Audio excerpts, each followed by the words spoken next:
Tomorrow and Sunday, Winnipeg's multi-influence choral ensemble Camerata Nova wraps up their 2017-18 season with Red River Song, a celebration and exploration of Manitoba's Métis heritage. I'm joined now by curator Mel Braun, commission composer Eliot Britton, and violinist fiddler Claudine St. Arnauld. Thanks so much for being here, guys. Thank you. Good afternoon to you all. Now, before we get to chatting about this season-ending show, Claudine, I'm wondering, would you mind giving us a little sample of what we're going to hear? Yeah. French-Canadian part of the show. Alrighty, so here is your next installment of Birchwood Jaguar 107 Live. From the Classic 107 studios in downtown Winnipeg, 107 Live for Birchwood Jaguar, the art of performance.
Live in the Diamond Lane, that was the playing of Claudine. That was really outstanding. Oh, thank you. Definitely enjoyed that. Talk about a great end to a Friday. I mean, we're all just kind of nodding along here while you're doing your thing. That was really great. Claudine, do you mind if I begin with you? I mean, you're an established violinist. You're a musician with the WSO. Yeah. I'm curious, what came first, classical violin or fiddling? Classical. It did? But the fiddling was always around, so I would hear it a lot from my my family. I have a cousin that is a really good fiddler. Actually, that's mainly what he's doing, and he's traveling, and I think he's in BC right now, and sharing the French Canadian culture through the fiddling. So and actually he taught me, but it was a little later when I was more of a teenager. Yeah. And I played with him around, and kitchen party that was in my family. There you go. Yeah. So Christmas thing, and it was fiddling. How different are they, the classical side of things and fiddling? I mean, you mentioned you picked it up later as a teenager. I mean, it's not that much later, but really a time of musical exploration. What do you bring that's different when you're fiddling versus when you're sitting there taking a chair performing with an orchestra? It's very different. Like the bow, the way you hold it, the way you feel the beat, you put the beat in the bow. Yeah. And also so I had to work on it actually. Do you get to fiddle as often as you'd like? No, unfortunately, but it's always there, and then I can pick it up and work on it, and it comes back. Well, you've picked it up. You've picked it up for this concert, which is going to be a really great thing. I want to invite the curator of the show, Mel Braun, to the mic here. Mel, welcome back to the studio. Thank you, sir. Well, it's a pleasure to have you, as always. I want to ask, how did this all come together? Well, I was saying to some of the guys earlier, for me, the whole concert started with the idea of the Red River cart. Yeah. I've just always been interested in that. And it apparently was the soundscape of the prairies, because it's all made out of wood, and they couldn't use axle grease because the wood would fall apart. So it was just super noisy. Plus which, it was like the James Bond vehicle of its time. Like, it can go through Manitoba Gumbo. When there's flood, you just strap the wheels underneath, float across. And in winter, you put it on runners. And then if you're fighting off a bunch of, people that have ill intent toward you, you just circle the carts and take protection. So it was a one-stop shop. And it was a huge part of what made the trade routes work for the Métis.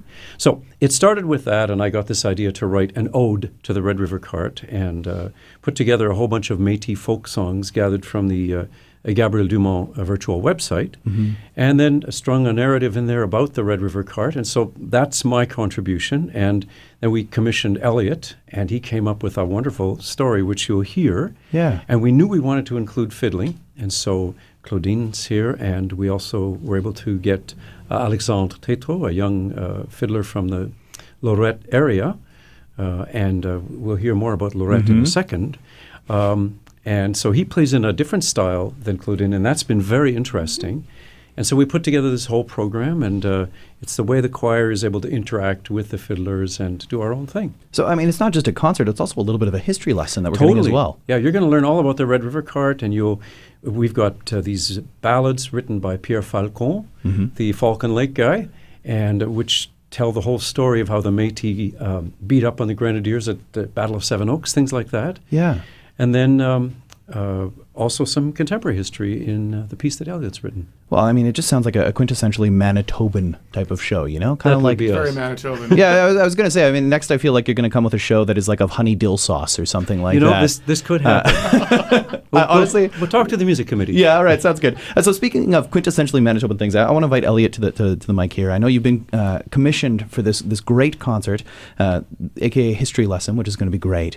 But quintessentially Manitoban things, is there anything more Manitoban than a bison? Well, I mean, I'm a quintessentially Manitoban thing, it seems, especially in the context of this show. But yeah, the idea of the special relationship that Manitoba has with bison is, I would say, pretty unique in the world. Oh, totally. I've now started to have a number, which is bison Instagrams per hour. And so far I'm at 4, just sort of going between the last radio station and here, just finding things and putting them on my Instagram, just bison imagery, bison logos. So when I was putting this piece together, it's largely related to Manitoba's special, nostalgic sort of cartoonification, but also terror of the bison. And it's a very strange and interesting Manitoban relationship. So who is Freddie? Okay, so Freddie, the first time I guess I met Freddie was on Facebook. Huh? So Freddie is a rebel bison in Lorette, Manitoba, who just will not stay in the pen. And what happened was Facebook, you know how Facebook really wants to know where you are. You tell it which city you live in. And I refused because I just, like to keep it guessing. But if there's one thing Facebook knows, it's that I love a good bison story or a good bison picture.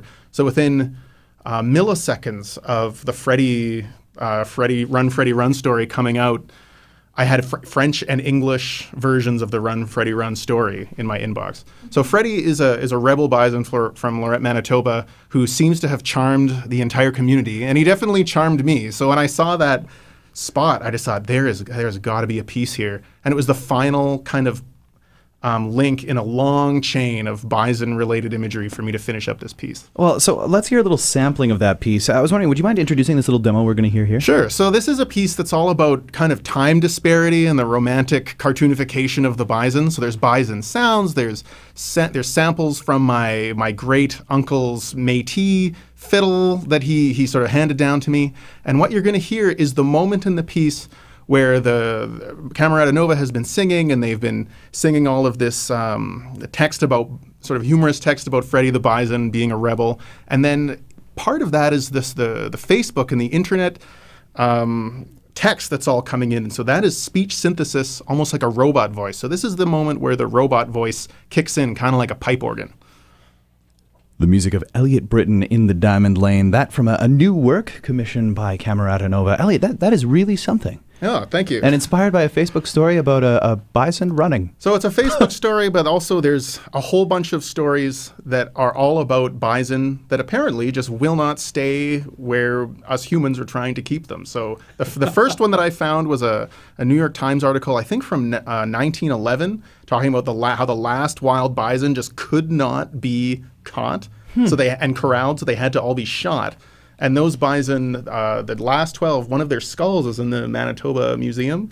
So so that's part of the story. So there's this thread of kind of the rebel bison that definitely is part of the Lorette story that I got. So I started just putting all of this stuff together, and then there's the Métis connection with myself, and then the violin, and it all just seemed like it's very rare, but it's almost like a piece just is kind of trying to will itself into existence. Yeah. And more than any any piece that I've ever done, this one just kept kind of building itself with more and more threads sort of coming together. So it was a lot of fun, and I wanted to do something that was uniquely Manitoban and also would work really well with Camerata Nova. And I think this is indicative of what Camerata Nova is up to bring you back to the mic here, Mel. It's just that when you go to the Camerata Nova website, it says you never know what you're going to get. And I mean, we began this with some Métis fiddling, and now we're hearing the music of Eliot Britton that's brand new, hot off the press, that is going to be done. And this is really going to be a multicultural show, because it's not just, synthesis and live performance and choir, but there's also dance involved as well, correct? Right. We've got some dancers who dance in the Métis tradition, and they'll be part of the show. We've got a special wooden platform for them to do their thing. Oh, man. So, I mean, this is part of the way that Andrew Balfour, our artistic director, has always reached out. And collaboration, it keeps musicians like myself on their toes, so that we're not in our silos. And it's just fascinating to explore new ways of giving voice. And that's one of the best ways to be a musician, right? Yeah, so that you're constantly growing, constantly learning, and not stubborn. Kind of like a bison. I remember reading bisons are very stubborn, are they not? I think they're also the only animal, I don't know why I know this, but they turn into the wind during like the prairie storms, whereas every other animal turns around so its back gets the wind. They're very stubborn creatures. Well, I know that not unlike the Red River cart, they will sometimes form rings to protect the baby bison on the inside. Yeah. So one of the ways that if you want to wipe out a whole bunch of bison is you get them to bunch up and create a ring out on ice. Oh boy. It's a little tragic, but if you're you happen to be trying to eat a lot of bison for a lot of time, that's a very efficient way to do it. Wow. So I will let you all know that Red River Song takes place at Precious Blood Church. You've got 2 chances to see the show. Tomorrow, 7:30 p.m., and again on Sunday at 3 p.m. Claudine, I was wondering, would you mind doing a little bit more fiddling for us here in the Diamond Lane? Yeah. Thanks so much.